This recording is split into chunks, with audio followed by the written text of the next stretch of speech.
한자 이야기, 낱말 이야기 시간입니다. 이번 시간도 지난 시간에 이어서 약자 공부를 좀 해보겠습니다. 약자 네 번째 시간입니다. 자, 마땅당부터 해볼까요? 마땅하다 할 때 마땅당, 그렇죠? 오히려 상자 아래에 받침자가 들어있다. 그런 모양이 되겠습니다.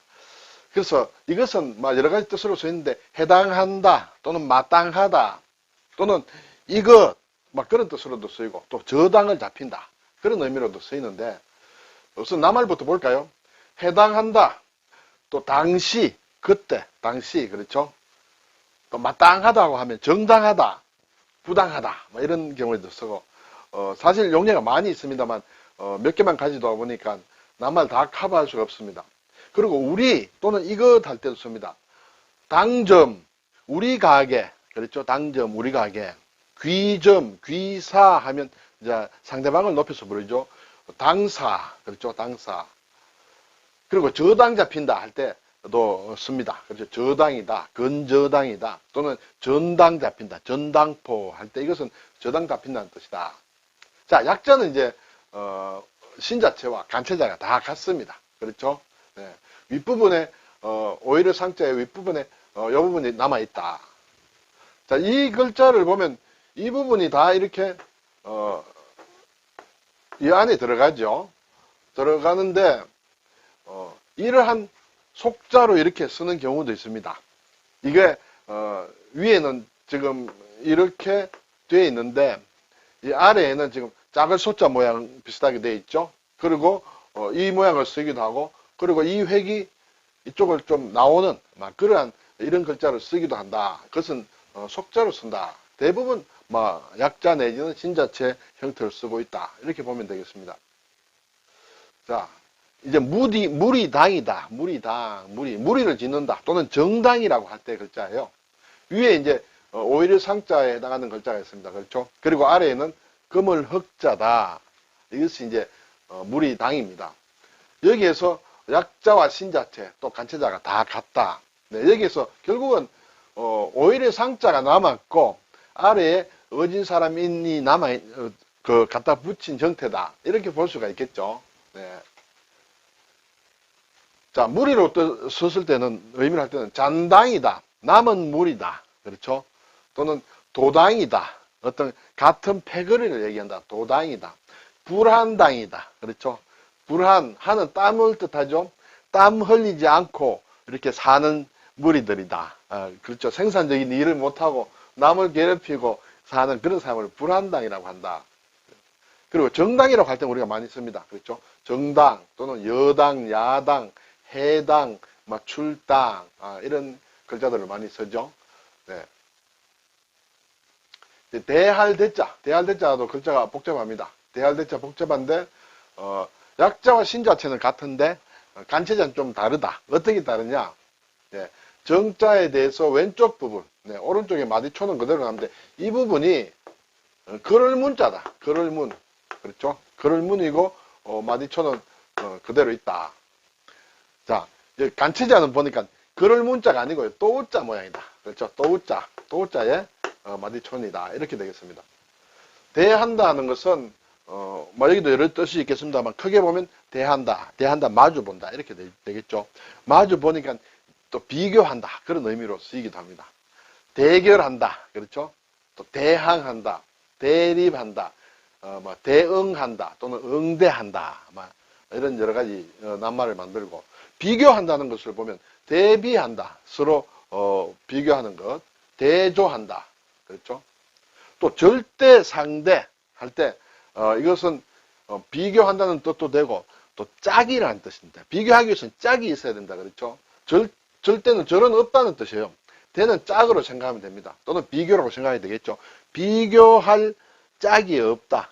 그러므로 오로지 하나만 있다. 그런 존재가 절대자 이렇게 되겠죠.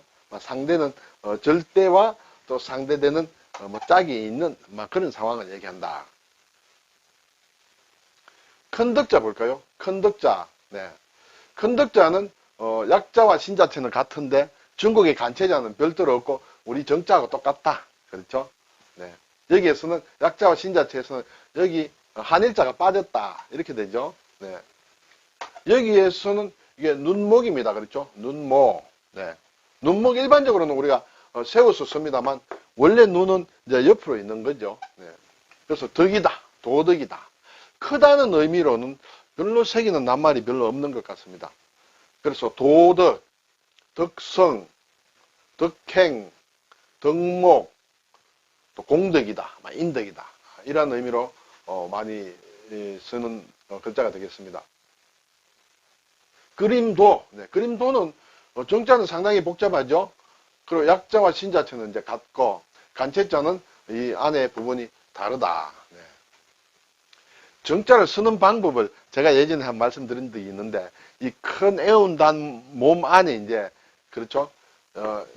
이 안에 이제 무슨 글자를 쓰느냐? 한글로 몸자를 쓴다. 한글로 몸자 그렇죠. 몸, 한글로 몸, 한글로 몸을 썼죠.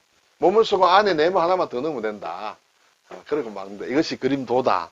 네, 이렇게 제가 말씀드린 적이 있는데 제가 어릴 때 외울 때 그렇게 외워서 뭐 아직까지 남아 있습니다. 자, 약자나 신자체는 이렇게 쓰죠. 이렇게 해서 우선 점을 2개 찍고 이렇게 하면 된다. 자, 그림이란 뜻과 또 뭘 꾀한다, 도모한다라는 그런 뜻이 있습니다. 그림이란 뜻으로는 도화, 도화지, 예전에 조선시대 때 도화서 뭐 이렇게 있었죠. 도면이다, 또 지도다, 그렇죠? 도서다 할 때 이제 일종의 그림과 관련된다.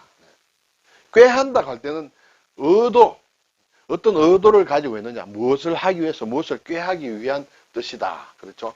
도모한다, 모도 꾀할모다, 꾀한다. 참모할 때 쓰죠. 기도한다, 네, 기도한다. 뭘 계획을 세워서 꾀하는 걸 기도한다. 시도한다. 그래서 의도대로 해보는 것을 시도한다. 이렇게 얘기를 하고 있습니다.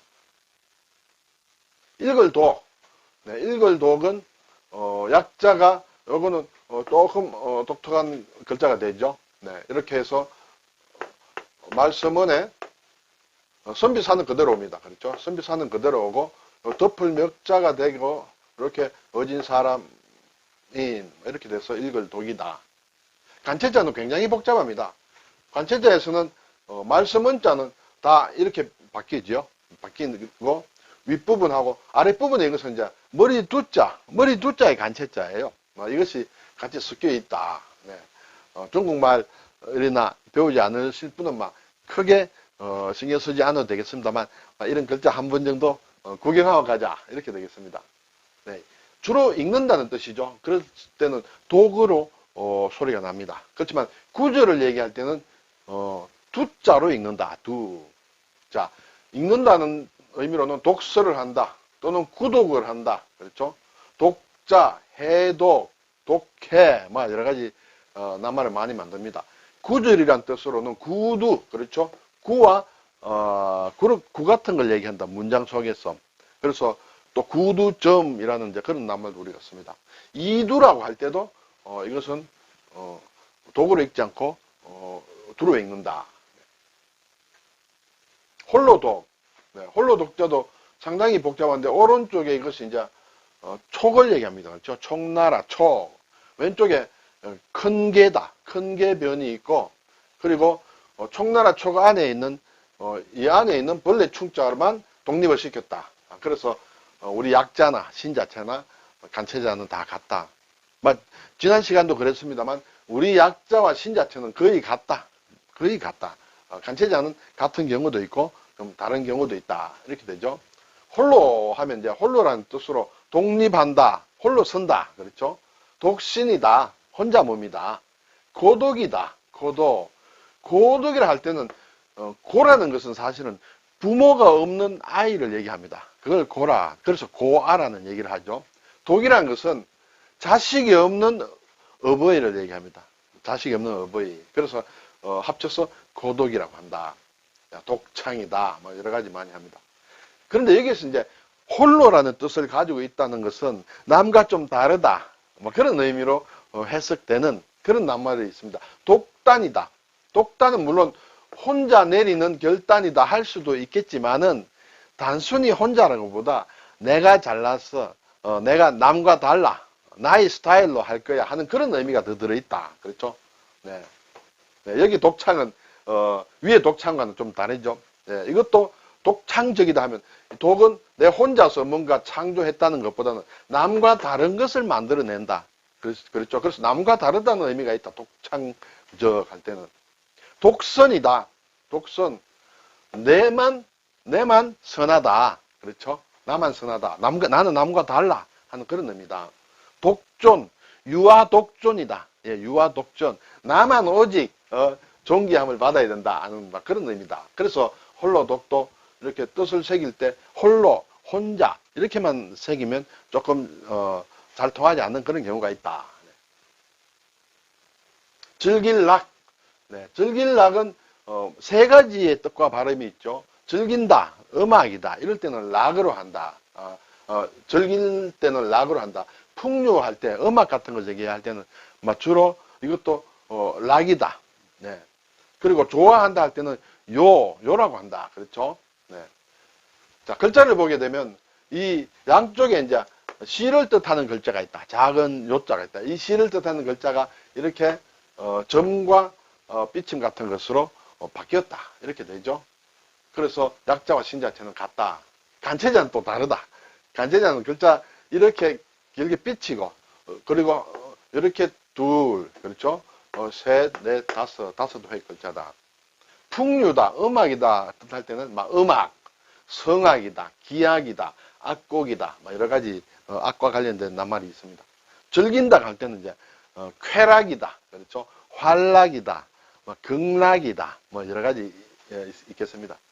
좋아한다 할 때는 이제 요로 있습니다, 그렇죠? 요산요수다, 그렇죠? 인자, 어진 사람, 그렇죠? 어진 사람은 산을 좋아하고 또 지자, 지혜로운 사람은 물을 좋아한다. 그렇게 해서 요산요수. 어지러운 왼쪽 부분은 보기만 해도 어지럽습니다. 그렇죠? 위에 손톱조가 있고, 손톱조가 있습니다. 그렇죠? 손톱조가 있고, 이런 글자가 있고, 그렇죠? 이렇게 해서 또 우자를 쓴다. 네, 그리고 숨을 은자를 쓴다. 숨을 은. 그래서 이 왼쪽은 이렇게 혀설자 비슷하게 썼죠. 그리고 세자는 약자와 신자체, 간체자가 다 같다. 이렇게 되겠습니다. 자, 여기는 이제 어지럽다 하는 것은 일단 난리가 나면 어지럽다 해서 전쟁이라든지 전란이라든지 그때 쓰고, 또는 난리가 나면 어지럽다 하는 것은 질서가 없다. 그렇게 되겠죠.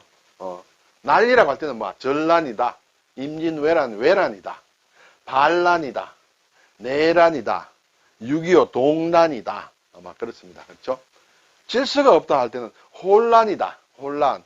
혼은 섞인다 하는 그런 뜻이죠. 막 섞여서 질서가 없는 것이 혼란이다. 네. 물론 난리가 나면 또 혼란이 일어나겠죠. 난필이다. 글을 어지럽게 쓴다. 네. 이렇게 또박또박 쓰지 못하고 갈겨 쓴다. 그때는 난리가 났다. 글씨를 난리 난 것처럼 쓴다. 그렇지만은 무질사하다. 그런 의미로 새기는 것이 좋겠다. 이런 생각이 듭니다. 볼람자. 예, 본다 할 때는 이 정자 복잡합니다. 아래에는 이제 볼견자가 있다. 그렇죠? 위쪽 부분이, 요 부분이 하나 빠졌다. 저것이 정체가 뭐냐? 뒤에서 한번 살펴보겠습니다. 그래서 약자와 신자체는 같다. 간체자는, 또 이렇게 많이 줄였다. 그렇죠? 그래서 아래 볼견자는 또 이러한 모양으로 쓰인다. 네. 자, 주로 이제 본다는 뜻이죠. 그래서 관람, 네, 관람한다. 또는 전람, 펴 보인다. 그런 것이죠. 전람회. 네. 일람, 한번 본다. 박람, 아주 두루두루 본다. 이렇게 되죠. 한자를 알면 낱말의 뜻을 푸는데 상당히 쉽습니다. 한자를 배우지 못하면 이런 것을 다 이렇게 글자대로 제대로 해석하기가 상당히 어렵다. 그렇죠? 그렇지만 한자를 알게 되면 그 훈대로 이렇게 쑥쑥 연결만 하면 뜻이 그대로 풀린다. 근데 한자를 모르면 박람하면 박람회를 왜 박람회를 할까? 여러 가지 또 이렇게 머리를 써야 됩니다. 그래서 정답이 나오느냐? 꼭 그렇지도 않다. 오답이 나올 확률이 훨씬 많고 설명이 제대로 안 되고 중구난방, 난삽하게 된다. 그렇지만 한자를 알게 되면 그대로 새기면 뜻을 바로 알 수 있다. 이렇게 되죠. 회람, 예, 돌려본다는 것이죠. 편람, 어떻게 업무에 좀 편리하게 보기 위해서 만든 것을 편람, 매뉴얼 같은 것을 얘기한다. 자, 이 볼람자가 이렇게 복잡한데 사실은 윗부분은 볼감자가 변한 것이다. 볼감자. 그렇죠? 자, 그래서 보면, 볼감자의 아래에 이제 볼견자를 넣었는데, 요 부분이 뭐냐?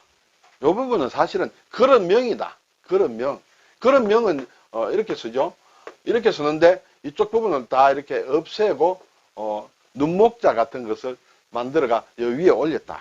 이렇게 되겠습니다. 네. 자, 간체자는, 또 마찬가지로, 요 볼견자가 이렇게 변한 모양이다. 여기서 보면 볼감자는 전혀 생각하기 상당히 어렵다. 이렇게 되겠습니다. 원래 온다는 뜻이죠. 정자가 이렇게 돼 있다. 약자, 신자체, 간체자는 같다. 네. 정자는 보면 이렇게 쓰면 되죠. 이렇게. 네. 원래 이 올레자는 보리를 뜻하는 글자였다. 보리. 근데 보리가 저 서해에서 건너온 것이다 해서 온다는 뜻으로 쓰이면서 보리를 뜻하는 글자는 이제 새로 만들었다. 예, 이렇게 되겠습니다. 그래서 온다는 뜻이 있고 또 장래라는 뜻으로도 구별해서 쓸 수도 있다. 오다는 것은 이제 뜻은 왕래한다. 왕은 간다는 뜻이고 레는 온다는 뜻이죠. 오고 가는 것. 레빈, 어떤 큰 행사가 있을 때 외부에서 온 손님을 레빈이라고 한다. 그렇죠? 이런 경우는 별로 없습니다. 레빈. 안에 손님은, 안에 있는 사람은 손님이 아니에요. 그렇죠? 그래서 빈을 붙이기가 쉽지 않다. 막, 경우에 따라서는 내부에 있어도, 조직이 크면 내부에 있어도 특별히 행사를 하는, 단위 위에 어떤 어른이 있다 할 때는 내빈이라고 할 수는 있겠습니다만, 일반적으로 할 때는 밖에서 오신 손님이 내빈이다. 그렇죠? 외래, 밖에서 온다. 거래, 갈거자, 올래, 거래, 오고 가고 하는 것이다. 자, 이것이 이제 장래라는 것, 그런 의미로 쓰면 내일이다. 내일. 그렇죠? 내일. 그 미래다. 할 때, 물론 온다는 뜻으로 새기도 되겠습니다만, 크게 보면, 향후의 일을 얘기할 때 쓰는 것이다. 그래서 장래라는 의미로, 새기는 것이 더, 좋을 수도 있다. 이렇게 됐죠. 자, 올레자가 원래는 보리라고 했습니다. 보리가, 이렇게 온다는 뜻으로 바뀌었기 때문에, 여기 올레자가 있죠. 올레자 아래에 이렇게 발을 뜻하는 글자를 넣어서 보리맥이다. 보리는 이렇게 겨울에 밟아줘야 된다. 그래서 이런 글자가 되었다. 두 개를 뜻한 두량. 그렇죠? 정자를 보면 이렇게 쓰면 되겠습니다. 이렇게 쓰고 여기에 들입자가 들어간다. 들입자. 그렇죠? 그런데 약자와 신자체는 들입자 대신에 이렇게 해서 외산 모양의 글자가 되었다. 간체자는 이제 좀 다르다. 네, 이렇게 되겠죠. 이 두량은 이제 둘이라는 뜻도 있고, 또 예전에 무게의 단위로 쓰여서 무게 또는 무게로 다는 돈을 가리키는 그런 의미로도 쓰인다. 둘이라고 할 때 많이 쓰죠. 양가, 양구, 그럴 때 쓴다. 양반이다. 그렇죠? 동반, 서반, 문반, 무반 할 때 조선시대에 이제 그렇게, 양반들을, 가리키는 그런 글자로 쓴다. 양면이다. 두면이다. 그렇죠? 양성이다. 양성평등, 남녀, 성이 양쪽이다. 무게로 가리킬 때는 근량이다. 그렇죠? 이건 이제 도끼 근자인데, 이거, 근량이라고 할 때는 무게를 얘기를 한다. 그렇죠? 근량. 천냥 할 때는 돈을 뜻하죠. 천냥. 예, 그래서, 천냥이라고 할 때나 근량이라고 할 때는 둘이라는 뜻으로 새기면 뜻이 안 통한다. 이렇게 되겠습니다. 네, 오늘, 몇 자 봤습니다. 마땅당자. 그렇죠? 또 무리당, 대할대, 큰덕, 그림도, 읽을독, 홀로독, 즐길락, 어지러울란, 볼람, 올레, 두량. 네, 이런 글자를 살펴봤습니다. 한 번쯤 이렇게 연필을 한 번씩 써보시면 어떨까 그런 생각이 듭니다. 감사합니다.